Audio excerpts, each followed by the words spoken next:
ప్రార్థించుకుందాం. ప్రేమ నమ్మకం కలిగిన మా గొప్ప దేవా, నీ కొందనాలు స్తోత్రాలు తండ్రి. గడిచిన దినాలంతట్లోనైనా మమ్మల్ని జ్ఞాపకం చేసుకొని కాచి కాపాడి ఈ ఆదివారకాల సమయంలో నా తండ్రి నీ సన్నిధానంలో కూడుకొని నీ మాటలు వినే భాగ్యాన్ని మాకు ప్రసాదించారు. నీ కొందనాలు తండ్రి. ఇదిగో నాయన, మరి నీ యొక్క పిల్లలతో నాయన నీ మాటలు పంచుకొని చుండగా తండ్రి సమయోచితమైన జ్ఞానాన్ని నాకు దయించండి. వింటున్న పిల్లలు వారి యొక్క మనోన్నతలను వెలిగించుకునే భాగ్యాన్ని ప్రసాదించమని ప్రభువైన యేసుక్రీస్తు నామములో ప్రార్థనకు సమర్పించుకున్నాం తండ్రి, ఆమేన్. కుడి వచ్చిన మీ అందరికీ ప్రభువైన యేసుక్రీస్తు నామములో అందరికీ వందనాలు శుభములు తెలియజేస్తున్నాను. ప్రియమైన దేవుని వాళ్ళరా, మరి ఈరోజు ఆదివారానికి ఒక పాఠాన్ని మనం ఏర్పాటు చేయటం జరిగింది. ఆ యొక్క పాఠంలోని యొక్క మాటలను మనం కొద్ది నిమిషాలు ధ్యానించుకుందాము. మనిషికి లేని గ్యారెంటీ ప్రకృతిలో ఉన్న వాటికి ఎందుకు? ఏమండి, మనిషికి లేని గ్యారెంటీ ప్రకృతిలో ఉన్న వాటికి ఎందుకు? ఈ ప్రకృతిలో మనం మానవులుగా ఏమండి ఎన్నో పరిశోధన చేసి మనుషులకు ఉపయోగపడే కొన్నిటిని మనుషులు తయారు చేయటం మనం చూస్తూ ఉన్నాం. ఏమండి, దానిలో భాగంగా మనం ఎక్కువగా ఉపయోగించే మన చేతిలో ఉన్న ఒక స్మార్ట్ ఫోన్ మనం చూస్తే అది 2000 కానించి స్టార్టింగు లక్షల రూపాయల వరకు రేటు పెట్టి కొనడం మనకు తెలుసు మనుషులు. ఏమండి, 2000 రూపాయల సెల్లుకి 1 సంవత్సరం గ్యారంటీ ఉంటుంది. 1,00,000 రూపాయలు పెట్టి కొన్నా అదే గ్యారంటీ ఉంటుంది. అవును కదండి, మనకి తెలుసు. సెల్ ఫోన్కి గ్యారంటీ ఉంది. అలాగనే ఈ ఫ్యాన్ ఉంది కదండి, ఈ ఫ్యాన్ ఎంత? 1500, 2000, దానికి 1 సంవత్సరం గ్యారంటీ. ఏమండి, మనం నిత్యం ఇంట్లో వాడుతున్నాం కదండి, ఏంటిది అది? ఫ్రిడ్జ్. ఎంత ఫ్రిడ్జ్ రేటు? 20,000. కొంచెం సౌండ్ తగ్గిద్దరు. 20,000 రూపాయలు పెట్టి ఫ్రిడ్జ్ కొంటారు. ఏమండి, ఆ ఫ్రిడ్జ్ ఎన్ని సంవత్సరాలు గ్యారంటీ అంటే ఒక 10 సంవత్సరాలు గ్యారంటీ. ఎంత దాని కాస్ట్ అంటే 20,000 మాత్రమే. చూడండి, 1,00,000 రూపాయలు పెట్టి సెల్ కొంటే అది సంవత్సరం వరకే ఉంటుంది. కానీ 20,000 రూపాయలు పెట్టుకుంటే దీనికి 10 సంవత్సరాలు గ్యారంటీని ఇస్తున్నాడు. అవునా? అలాగనే మనం నిత్యం వాడుకుంటున్న ఏమంటే మోటార్ సైకిల్ చూడండి, అది కొనాలన్నా కానీ 1,00,000, 1,50,000 ఉంటుంది. దాని ఇంజన్కి అయితే 5 సంవత్సరాలు ఉంటుంది. బండికి అయితే 1 సంవత్సరం, 2 సంవత్సరాలు గ్యారంటీ ఉంటుంది. ఇలా ప్రతి దానికి గ్యారంటీ ఉంటుంది. ఒక బంగారానికి గ్యారంటీ ఉంది, ఒక వెండికి గ్యారంటీ ఉంటుంది. అవును కదండి. అలాగనే ఒక టీవీకి కూడా గ్యారంటీ ఉంది. మనం కొనే టీవీ ఏమంటే వేలలో నుంచి లక్షల్లో కూడా టీవీలు కొనుక్కునే వాళ్ళు ఉన్నారు. ఇలా టీవీలకి కూడా గ్యారంటీ ఇవ్వడం మనం చూస్తూ ఉన్నాం. కానీ ప్రియమైన దేవుని వలన మనుషులమైన మనకి మాత్రం గ్యారంటీ అనే దేవుడు ఇవ్వలేదు. మొట్టమొదటిగా ఆదాము గారు ఏమండి ఎన్ని సంవత్సరాలు బతికాడో ఒకసారి మన బైబిల్ నుంచి చూస్తే ఆదికాండము 5వ అధ్యాయం 5వ వచనంలో, ఆదికాండము 5వ అధ్యాయం 5వ వచనంలో ఒకసారి మనం బైబిల్ గ్రంథం నుంచి త్వరగా చూసుకొని ముగింపులకు వెళ్దాం. ఆ ఆదాము గారు బ్రతికిన దినములన్నీ 930 సంవత్సరాలు. చూసారండి, ఆదాము గారికి మాత్రం ఒక 930 సంవత్సరాలు గ్యారంటీ ఉన్నట్టుగా మనకు కనపడుతుంది. అవును కదండి. ఆ కాలంలో ఆదాము గారు దేవుడి మాటను ధిక్కరించి తన భార్య మాట విని తినవద్దన్న పండు తిని తనకివ్వబడిన ఏమండి గ్యారెంటీని ఏం చేసుకున్నాడంటే పాడు చేసుకున్నాడు. ఆదాము గారికి అసలు మరణమే లేదు. కొన్ని 100 సంవత్సరాలు భూమి మీద బతికిండు ఆదాము గారు, తన భార్య అయిన అవ్వ.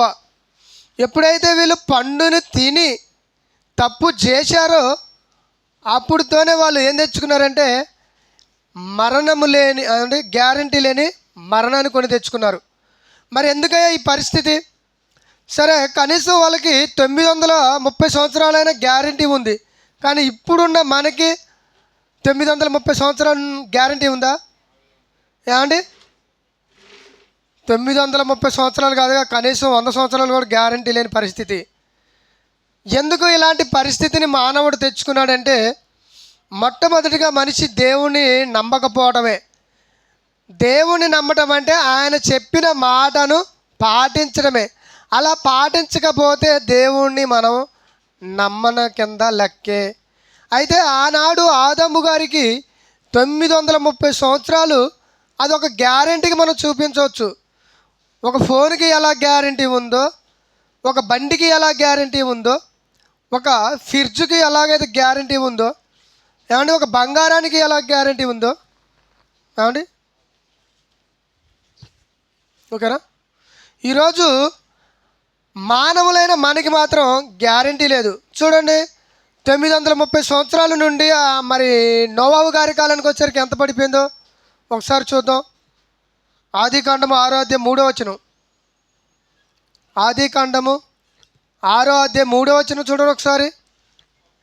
అప్పుడు యెహోవా, నా ఆత్మ నరులతో ఎల్లప్పుడూ వాదించదు, వారు తమ అక్రమ విషయములో నరమాత్రులై ఉన్నారు, అయినను వారి దినములు.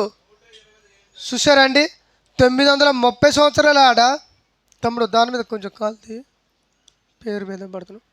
ఏమండి, మొట్టమొదట ఆదాము గారికి 930 సంవత్సరాలు. అక్కడి నుంచి నోవాహు గారి కాలానికి వచ్చేసరికి ఎంత వచ్చింది? 120. అంటే ఎంత పోయింది? 810 సంవత్సరాలు ఎగిరిపోయింది. ఏందండి, ఒకేసారి అంత పడిపోయింది మానవ ఆయుష్ కాలం. మనం ఎప్పుడైనా ఆలోచించామా? మొట్టమొదట ఆదాముకి 930 సంవత్సరాలు ఇస్తే నోవాహు గారి కాలానికి వచ్చేసరికి ఒకేసారి ఎందుకు అంతగా తీసేశాడు? 810 సంవత్సరాలు అంటే అది మామూలు విషయం కదండి.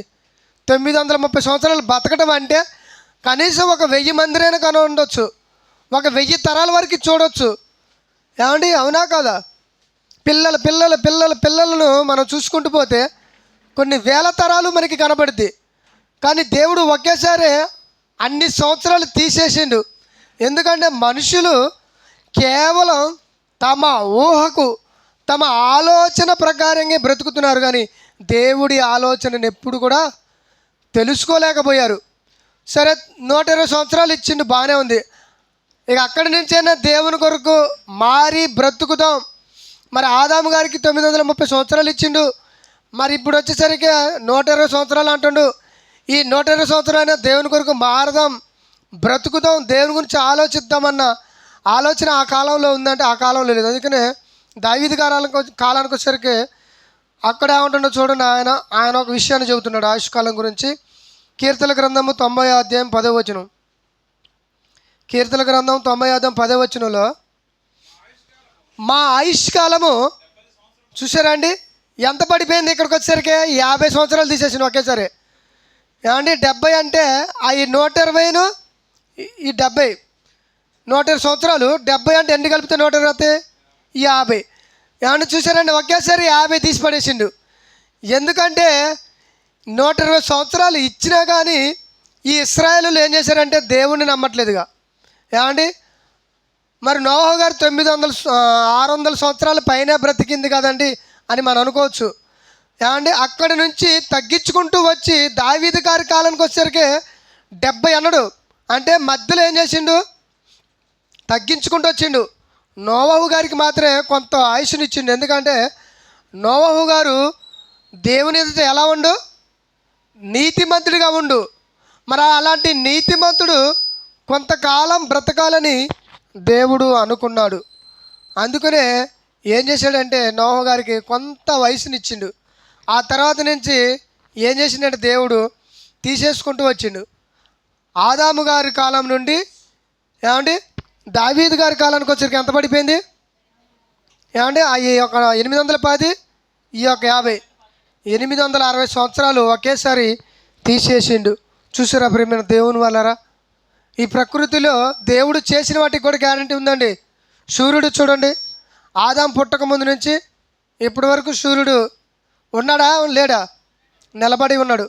అలాగే చంద్రుడు, వెలుగు, నక్షత్రాలు, ఏమండి, ఇవన్నీ నిలబడుతూనే ఉన్నాయి. కానీ మానవులైన మనమే నిలబడలేని పరిస్థితి భూమి మీద. ఎందుకంటే దేవుడు ఒకటి అన్నాడు. ఏమన్నాడంటే, నరులారా నా యొద్దకి తిరిగి రండి అన్నాడు. అంటే మనమంతా ఎక్కడికి వెళ్ళిపోవాలి? దేవుని యొద్దకు పోవాలి కదండి. యేసుక్రీస్తు కాలానికి వచ్చేసరికి చూడండి ఒకసారి, ఆయన అంత బతికిండు జస్ట్ 33.5 సంవత్సరాలే. ఎందుకు అంత తొందరగా వెళ్ళిపోయాడంటే, యేసుక్రీస్తు లేనిది తండ్రి అని దేవుడు ఉండలేడండి. ఆయన ఉండలేకపోతున్నాడు. ఆయనకి ఇవ్వబడిన కాలములో పని మొత్తం పూర్తి చేయాలి. చూడండి, 30 సంవత్సరాల బాప్తీసం తీసుకుంటూ జస్ట్ 3.5 సంవత్సరాలు మాత్రమే ప్రపంచానికి సరిపోను ఆ మహాజ్ఞానాన్ని అందించాలి. మరి అందించాలంటే ఎంత ఏమండి కష్టపడాలండి. ఒక్కరోజైనా రెస్ట్ తీసుకున్నాడు యేసుక్రీస్తు వారు? రెస్ట్ తీసుకున్నట్టు కానీ, నాకు ఒంట్లో బాగోలేదని కానీ, ఏమండి ఎక్కడైనా నిద్ర చాలట్లేదని కానీ ఉందా? మనకి కనపడుద్ది బైబిల్ అంటే ఎక్కడ కనపడుతుంది. ఎందుకంటే 33.5 సంవత్సరాలు 30 సంవత్సరాలు వేస్ట్ అయిపోయినాయి. ఎలాగా? తన కుటుంబంలో తల్లిదండ్రులకు ఏమండి సేవ చేయాలి. మరి ఆయన తల్లిదండ్రులను చూసుకోవాలి. ఆయన తన బాధ్యత 30 సంవత్సరం వచ్చేంత వరకు తల్లిదండ్రులకు లోబడాలి. 30 సంవత్సరాలు ఎప్పుడైతే వచ్చాయో అప్పుడు బాప్తీసం తీసుకొని తండ్రి పనిని ప్రారంభించాలి. అందుకనే చూడండి, 33.5 సంవత్సరాలనే యేసుక్రీస్తు వారు వెళ్ళిపోవాల్సి వస్తుంది. ప్రియమైన దేవుని వారరా, ఆ కాలంలో మరి ఎవరండి? ఆదాము గారు కేవలం 930 సంవత్సరాలు ఇచ్చి దేవుడు బాధపడ్డాడండి. తన హృదయంలో ఏం చేసుకుంటూ నొచ్చుకుంటూ. ఎందుకనంటే తన పిల్లలమైన మనము తన యొద్దకు రావాలని ఆలోచించాడు కాబట్టి, వీళ్ళు దేవుని యొక్క ఆలోచనలో బ్రతకట్లేదు కాబట్టి, వీళ్ళు భూమి మీద ఉన్నంతకాలం పాపాలు ఎక్కువైపోతున్నాయి కాబట్టి కొంత ఏమంటే ఆయుష్కాలాన్ని తగ్గించాడు. ఎందుకంటే మరి తన యొద్దకు రావాలి కదా. మరి ఆయన దగ్గరికి రావాలంటే భూమి మీద నువ్వు నీతిగా బతకాలి కదా. ఎక్కువ సంవత్సరాలు అవ్వటం వలన ఎక్కువ పాపాలు అవుతున్నాయి. కాబట్టి సంవత్సరాలు తగ్గిస్తే పాపాలు కూడా ఏమైపోతాయి? తగ్గిపోతాయి. అందుకనే దేవుడు ఏం చేసిండంటే ఆయుష్కాలం తగ్గించాడు, పాపాలు తగ్గుతాయని చూసిండు. కానీ ఆయుష్కాలం తగ్గినా కానీ పాపాలు మాత్రం తగ్గట్లేదు. పాపాలు ఏమైపోతున్నాయి? పెరుగుతూనే ఉన్నాయి కానీ తగ్గట్లేదు. అందుకనే ఏమంటే దావీదు గారి కాలానికి వచ్చేసరికి 70 సంవత్సరాలు. ఈ 70 సంవత్సరాలతోనైనా మరి మానవులు పాపాలు చేయకుండా నీతిగా బతికి దేవుడున్న లోకానికి చేరుకుందామని ఆలోచన ఉందా? లేదు. చూడండి, ఏమండి యాకోబు రాసిన పత్రికకు వెళ్ళిపోదాం. మనం ఆడికొచ్చేసరికి ఏమంటాడు ఒకసారి చూద్దాం. యాకోబు పత్రిక 4వ అధ్యాయం 14వ వచనం చూడండి ఒకసారి. యాకోబు గారు రాసిన పత్రిక 4:14లో అక్కడ ఏమంటుంది అసలుకి?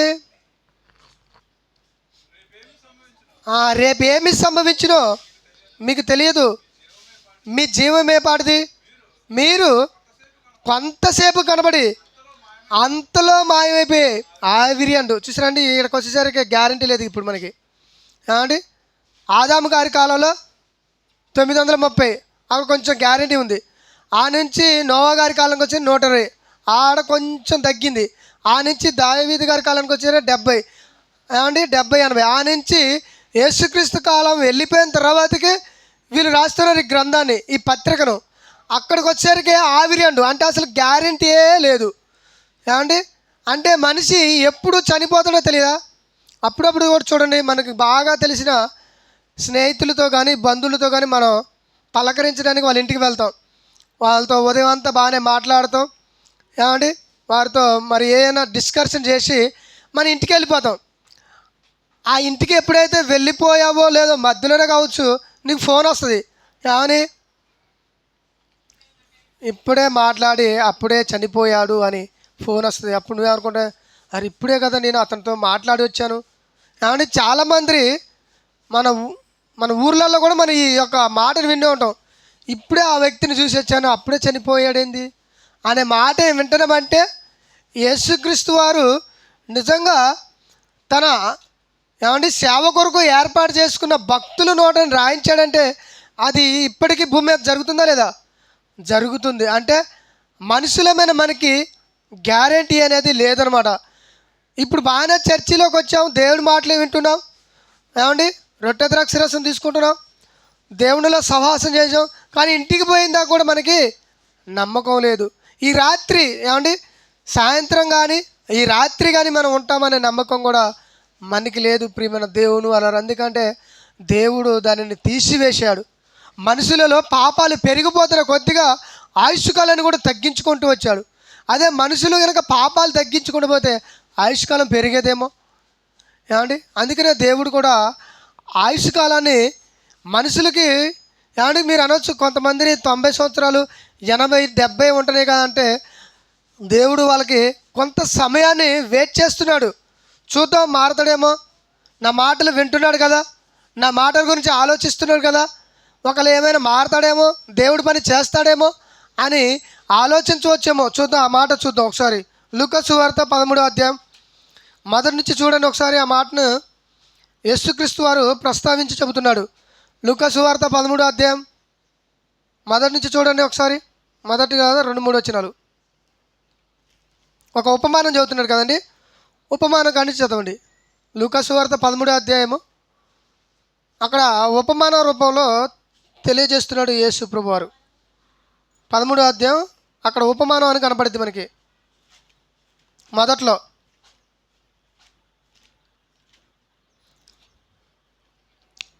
ఏమండి 3వ వచనం నుంచి చూద్దాం, లేదా 6వ వచనం నుంచి చూద్దాం. 6వ వచనం చూడండి. మరియు ఆయన వారితో ఈ ఉపమానం చెబుతున్నాడు. ఒక మనుషుడు ద్రాక్ష తోటలో అంజూరపు చెట్టు వేసిండు. ఒక మనుషుడు అంట, ఏమండి ఏ తోట వేసిండు? ద్రాక్ష తోట వేసిండు. ఆ ద్రాక్ష తోట అన్నిటిలలో ఏదేసిండంటే ఒక అంజూరపుని వేసిండు. ఎందుకయ్యా అంజూరపు చెట్టుని వేసిండు? ఇంతకీ మానవుడి గురించి ఎందుకు చెబుతున్నాడు? ఏమండి ఈ యొక్క ద్రాక్ష తోట అంటే ఏమిటి? ఏమండి మనం ఆలోచించాలి. ద్రాక్ష తోట అంటే మనుషులు, ఏమండి ఒక దాసుడు అంటే యేసుక్రీస్తు. ఏమండి ఒకసారి చదవండి, ఆ మాటను చదువుదాం. ఆయన వారితో ఈ ఉపమానం చెప్పాను. ఒక మనిషిని ద్రాక్ష తోట అంజూరపు చెట్టు ఒకటి నాటబడి ఉండేను. అతడు దాని పండ్లు వచ్చినప్పుడు ఏమీ దొరకట్లేదు గనుక అతడు ఇదిగో 3 ఏళ్ల నుండి నీ అంజూరపు చెట్టును పండ్లను వెతకవచ్చి తిని కానీ ఏమీ దొరకలేదు. దీన్ని నరికివేయండి, దీని వలన ఈ భూమి చూసారా అండి ఎలా అర్థమైపోయిన అంటున్నాడు. ఏమండి తోటమాలితో చెబుతున్నాడు. తోటమాలి ఎవరు? తండ్రి అయిన దేవుడు. ద్రాక్ష తోట ఎవరు? మనుషులు. అంజూరపు చెట్టు ఎవరు? విశ్వాసులు. అర్థమవుతుందా? ద్రాక్ష తోట అంతా లోకం అయితే అంజూరపు చెట్టు ఎవరంటే విశ్వాసులు. మనలను దేవుడు అంజూరపు చెట్టుతో పోలుస్తున్నాడు. నువ్వు ఎంతకాలము దేవుడి మాటలు విని కూడా మారట్లేదు అనుకో, నిన్నేం చేయాలనుకుంటున్నాడు దేవుడు? మధ్యలోనే తుంచేయాలనుకుంటున్నాడు. ఏమండి నువ్వు ఇంతలోనే కనబడి అంతలోనే మాయమైపోతున్నారంటే దేవుడు ఆయుష్కాలం ఏం చేసిండు? తీసివేస్తున్నాడు. కాబట్టి ఇప్పుడు మేము దేవుని వల్లరా మనం ఆలోచించాలి. మన ఆయుష్కాలాన్ని దేవుడు ఎప్పుడు ముగిస్తాడో మనకి తెలియదు. కాబట్టి మనం ఏం చేయాలి? దేవుని కొరకు మారాలి కదండి. ఏమండి మనం వాడుతున్న నిత్య వస్తువులకే ఎన్నో గ్యారెంటీలు ఉన్నవి. ఒక యాంప్లిఫైయర్కు కావచ్చు, ఒక సెల్ ఫోన్ కావచ్చు, ఒక బంగారమే కావచ్చు, ఏమండి రకరకాలుగా ఉన్నాయి కదండి భూమి మీద ఎన్నిటికో వస్తువులకు. ఏమండి వాటికి గ్యారెంటీ ఇచ్చిండు మనిషి, వాటిని కనిపెట్టిన మనిషి.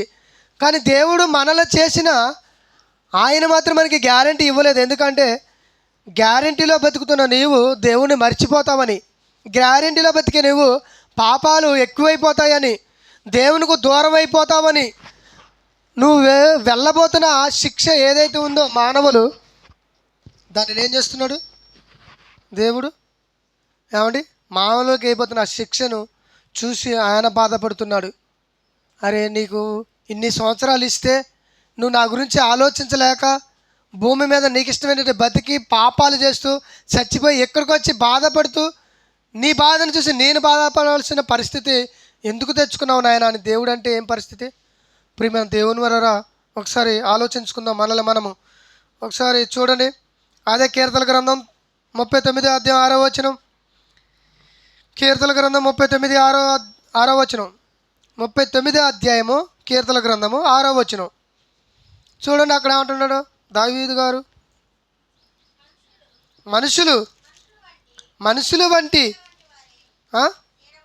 మనుషులు అంట నీడ వంటి వారై తిరుగులాడుదురు. మంచిగా చదవండి, స్పష్టంగా కొద్దిగా అర్థమయ్యే విధంగా చదివితే బాగుంటుంది. తమ్ముడు చదవమ్మా. 6వ వచనం.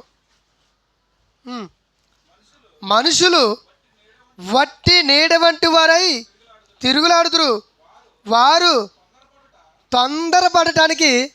చూసారండి, తొందర దేని కాలకండి? పోయిందాకా ఆగట్లేదా? బండి ఎక్కుతాడు, మంచి రైడర్ బండి, ఏమండి స్పీడ్గా దూసుకుని పోతాడు, అంతా తొందరపాటే. తీసిపోయి లారీ కింద బస్సు కింద పెట్టి చనిపోతున్నారు. అంటే తొందరపాటు దేనికి? పైకి పోవటానికి. మనుషులు వట్టి నీడ వంటి వారు అన్నాడు. నీడ చూడండి, మనం పోతుంటే ఉదయం ఏమో ఎదురుగా ఉంటుంది, మధ్యాహ్నం వెనక్కిపోద్ది, సైడ్కి పోద్ది, సాయంత్రం వచ్చేసరికి వెనక్కిపోద్ది. అంటే మన ఆయుష్కాలం కూడా ఉదయం ఉంటే మధ్యాహ్నం ఉంటామో తెలియదు, మధ్యాహ్నం కనబడితే నైట్ దాకా ఉంటామో కూడా తెలియదు అంటున్నాడు. అలాంటి జీవితాలు మనవి. అంటే మనకి గ్యారంటీ లేదా ఉదయం ఉన్న మనిషి మధ్యాహ్నం దాకా ఉంటాడు అనే సంగతి? మధ్యాహ్నం నుంచి సాయంత్రం వరకు ఉంటాడన్న గ్యారంటీ మనిషికి దేవుడు ఇవ్వలేదు. అది నేనే కావచ్చు, మీరే కావచ్చు, ఇంకెవరైనా కావచ్చు. ఎప్పుడు ముగించుకొని వెళ్ళిపోతామో తెలియదండి. అందుకనే చూడండి, మన మధ్యలో ఉన్న దైవజనులు, గొప్ప సేవకులు, గొప్ప సంగీత సింహం గారు మధ్యలోనే ముగించుకొని పోవాల్సి వచ్చిన పరిస్థితి. ఆయన ముగించుకొని పోతాడని ఆయనకి తెలిసే ఆయన ఏం చేసిందో తెలుసా? నిజంగా దేవుడి పనిని త్వరగా ముగించుకొని వెళ్ళిపోయాడు రెస్ట్లోనికి. మరి మనం కూడా ఎప్పుడు వెళ్ళిపోతామో తెలియదు కాబట్టి మనం కూడా ఏం చేయాలి? దేవుడి పనిని త్వరగా చేసి ముగించుకొని వెళ్ళిపోవాలి. అలా ముగించుకొని వెళ్ళిపోతే మనకి విశ్రాంతి దొరికిద్ది, నెమ్మది దొరికిద్ది. ఒక లాజర్ గారికి దొరికిన నెమ్మది, ఒక అబ్రహాం గారికి దొరికిన నెమ్మది, ఒక దావీదు గారికి దొరికిన నెమ్మది మనకు కూడా దేవుడు ఇవ్వాలంటే మనమేం కూడా ఏం చేయాలి? దేవుడి పనిని చెయ్యాలి. చూడండి ఒకసారి మరొక మాట, యోబు గ్రంథం 7వ అధ్యాయం మొదటి నుంచి. యోబు గ్రంథం 7వ అధ్యాయం మొదటి నుంచి చూడండి ఒకసారి.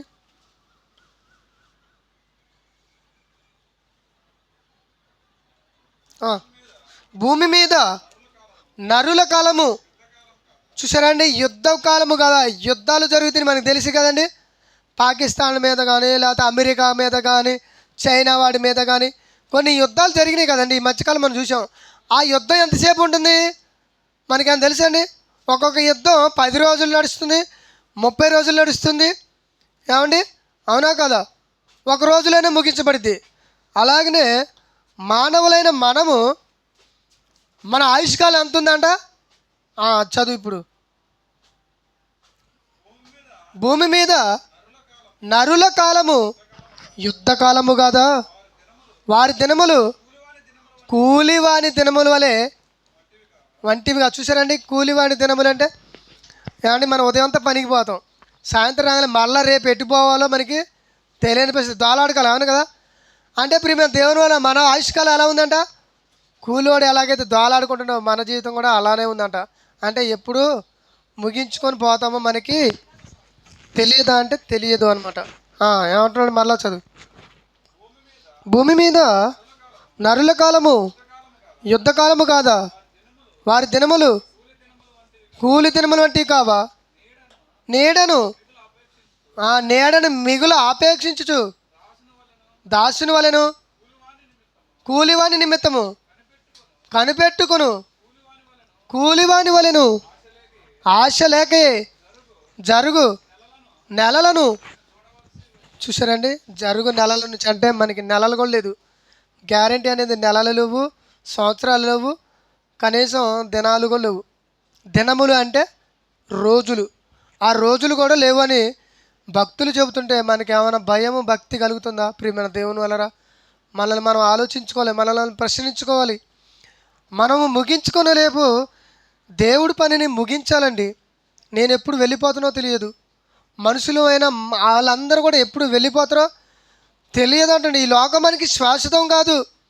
దీని గురించే మనుషులు లోకం మీద ఆశ పెట్టుకొని డబ్బు సంపాదించుకోవడానికి, ఆస్తులు కూడగొట్టుకోవడానికి, పొలాలను కొనుక్కోవడానికి, వీటి కోసమే మనుషులు ప్రయాసపడుతున్నారు. దీనివల్లనే ఏమైనా ఒరిగేది ఉందా అంటే ఏమీ లేదు. మనం బ్రతకడానికి కొంత సంపాదించుకోవడం తప్పు లేదు, కానీ దానికి మించి ఎక్కువ సంపాదించుకోవడం వలన తీసుకుపోయేది ఏది ఉండదు.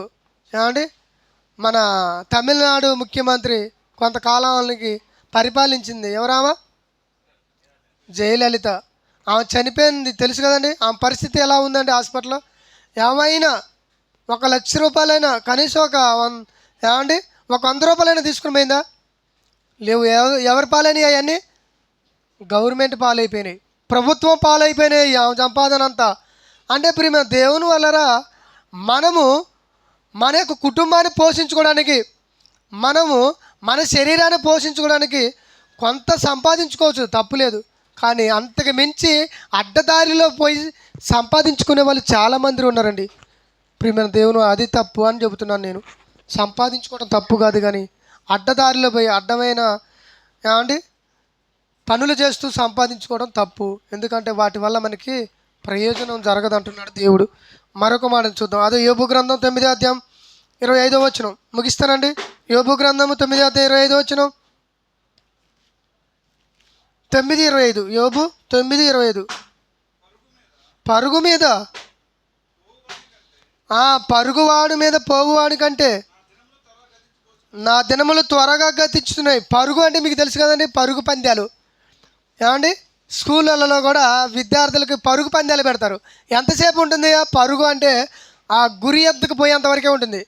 ఏమండి, ఎప్పుడైతే మరి పిల్లల్ని టీచర్ గారు ఏమంటే హెడ్ మాస్టర్ లైన్లో నిలబెడతారు. లైన్లో నిలబెట్టి ఆయన 1, 2, 3 అనే లోపల వీళ్ళు ఏం చేయాలి? ఆ గురికాడికి పరిగెత్తుకొని మన యొక్క గమ్యాన్ని చేరుకోవాలి. అలాగనే మానవులమైన మన ఆయుష్కాలం అలా ఉంది అంటున్నాడు. ఏమంటే అర్థమైందా మీకు? మరలా చదువు మాట అర్థమయ్యేలాగా. పరుగు మీద పోవువాని కంటే నా దినములు త్వరగా గతించున్నవి, క్షేమము లేకే. చూసారండి, మనకి క్షేమం అంటే ఏమీ లేదండి. కానీ మనుషులు పెళ్ళిళ్ళకి పోయి ఏమని దిగుతారండి? ఏమండి, నిండు నూరేళ్ళు కలకాలం పిల్ల పాపలతో ఆయుష్కాలం బతికాయా అని వాళ్ళు దీవిస్తారు. వాళ్ళు దీవించినంత మాత్రాన మనుషులు ఉంటారా? ఉండట్లేదు. చూడండి, పెళ్ళి అయితే ఏమండి కాపురానికి భార్య వెళ్ళిద్ది. ఏమిటి ఆ భార్య ఏం చేస్తుందంటే మరొకరితో అక్ర సంబంధం పెట్టుకొని ఈ భర్తను ఏం చేస్తుంది? అదేంది నువ్వు మరి నిండు నూరేళ్ళు బతకని దీవించావు కదా, కలిసిమెలిసి ఉండాలంటే కదా, ఎటుపోయిందా దీవెన? ప్రియమైన దేవుని వల్ల మనిషికి గ్యారెంటీ లేని పరిస్థితి. అదే చెబుతున్నాడు. ఏమంటున్నాడు ఇక్కడ? క్షేమం లేకయే అవి గతించిపోచున్నవి. ఏమంటాడు ఇంకా చదువు. రెల్లు పడవలు దాటిపోవునట్లు అవి జరిగిపోవును. ఎర మీదికి విసురిన దిగు పక్షిరాజులే అవి త్వరపడి పోవును అంటున్నాడు. పక్షిరాజు ఎలాగైతే ఏమంటే డేగ ఎంత స్పీడ్గా వెళ్ళిపోతుందండి. డేగకి ఒక గురి ఉంటుందండి. ఏమండి, ఏదైనా ఒక జంతువును వేటాడేటప్పుడు ఒక ఎలుకను కానీ లేదా ఒక కోడిపిల్లను కానీ ఒక పామును కానీ వేటాడాలంటే ఎంత స్పీడ్ మీదకి వస్తుందో మన ఆయుష్కాలం కూడా అంత స్పీడ్గా ఏమైపోతుంది? తరిగిపోతుంది, ముగించబడుతుంది. కాబట్టి మనం ఆలోచించాలి. చివరిగా అదే 7:6 యోబు గ్రంథం 7:6 7:6 యోబు గ్రంథము 7:6 నా దినములు నేత గాని నాడెకంటును వడిగా గతించును, నిరీక్షణ లేక అయి క్షేమమై. చూసారండి, నిరీక్షణ అంటే ఎదురు చూడడం. నా ఆయుష్కాలం ఇంకా 70 ఉందిలే, ఇంకా 80 ఉందిలే, దేవుడి పని ఇప్పుడు కాకపోతే ముందుకు చేయొచ్చులే, ఆ ముందుకు కాకపోతే ఆ ముందు కానీ చేయొచ్చులే అని ఆలోచనలో ఉన్న వాళ్ళు ఉన్నారండి. కానీ మనకి క్షేమం లేదంటున్నాడు. ఏమండి, మీకు నేత గురించి తెలుసు కదండి, బట్టల నేత తెలుసు కదా మీ అందరికీ. బట్టలు నేత ఎలా నేస్తారండి? టకటక టకటక టకటక అని 1 గంట 2 గంటలు 3 గంటలు లేదా మధ్యాహ్నం వరకు ఉంటుంది. అలాగనే అయిపోతుంది అంటాడు. ప్రియమైన దేవుడు, మన ఆయుష్కాలని అలాగా ముగించిపోయబడుతుంది. కాబట్టి అది ముగిసే లోపల మనం ఏం చేయాలంటే దేవుడి పనిని పూర్తి చేయవలసిందిగా కోరుకుంటూ ఈ నా మాటలు ముగిస్తున్నాను. కళ్ళు మూసుకొని ప్రార్థన చేసుకుందాం. ప్రేమ నమ్మకం కలిగిన మా గొప్ప దేవా నీకు వందనాలు స్తోత్రాలు తండ్రి. ఇప్పటి వరకు నాయన నీ పిల్లలు కొన్ని మాటలు తెలియజేసాను. విన్న మాటలను తమ హృదయంలో నాయన బాధగా అనిపిస్తే మరి తండ్రి వారిని వారు నన్ను నేను సర్దిద్దుకొని మీ పనిని మరి చేయాలని ఆశతో ఈ మాటలు చెప్పాను. జ్ఞాపకం చేసుకున్న తండ్రి నీకు వందనాలు అయా. అలాగని నీ కుమారుడు యొక్క శరీరంలో రక్తంలోని పాలు పంచుకున్నగా తోడుగా ఉండి నడిపించమని ప్రభువైన యేసుక్రీస్తుని మన ప్రార్థనకు సమర్పించుకున్నాం తండ్రి. ఆమేన్.